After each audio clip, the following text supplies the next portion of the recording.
ఎందుకు ఇప్పుడు ఇదే ఓడిపోయిన రోజున ఈ మెట్ల కింద నేను సుగాలి ప్రీతి గారి అమ్మగారిని కలిస్తే ఆవిడికి పాపం దివ్యాంగురాలు, అన్న నా బిడ్డను చంపేశారన్న, 2 సంవత్సరాలు అయిపోయింది, ఎవరు పట్టించుకోవట్లేదు, అందరం అష్యూరెన్స్లు ఇచ్చిన వాళ్ళే ఉన్నాము ఇప్పుడు ముఖ్యమంత్రితో సహా. నాకు మొరేలు చాలా లోకి ఉండింది ఆ రోజున. ఏదో నిలబడ్డాం, ఒక మాట మాట్లాడాం, తర్వాత దాన్ని కర్నూలు తీసుకెళ్ళాం. ఆ ఒత్తిడి పెడితే ఎంతో కొంత కదిలింది, ఇంకా న్యాయం జరగలేదు, సిబిఐ దాకా వెళ్ళింది అంతే, ఇంకా న్యాయం జరగలేదు.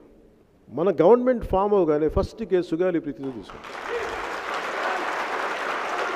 అలాగే గవర్నమెంట్ రాగానే ఫస్ట్ థింగ్ మనం ఫోకస్ చేసేది లా అండ్ ఆర్డర్ మీద.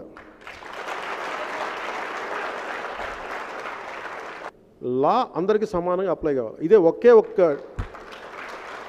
గవర్నమెంట్ ఫామ్ అవగానే అధికారులు చెప్పే ఒకే ఒక మాట ఏంటంటే, మీ గవర్నమెంట్ ఆర్డర్ ఏంటి సార్ అంటే, మా వాళ్ళు రాడ్లతో కొడతారండి మీరు వదిలి, అలా చెప్పం.